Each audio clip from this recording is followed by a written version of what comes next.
Hey, what's going on, you guys? Mike here for Mike's Horror Corner. So I've been working on a bunch of projects lately, and this is definitely one of the more exciting ones that I've been working on.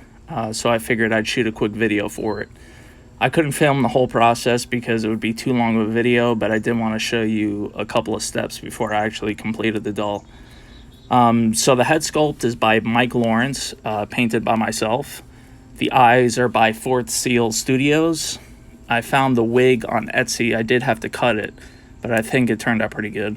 I ended up using the hair from the wig on the eyebrows as well. The body and hands are from the Spirit Halloween Good Guy doll.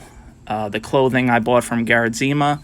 He had a couple of pairs of Trick or Treat Studios Good Guy clothing sets on his eBay account.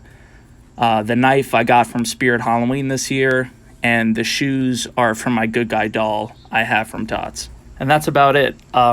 If you have any questions, just leave them in the comments below. This is the first Chucky doll that I've ever worked on, and I'm pretty stoked on how it turned out. I think it turned out pretty good. So let me know what you guys think. And like always, thank you guys for watching, and I'll see you in the next video.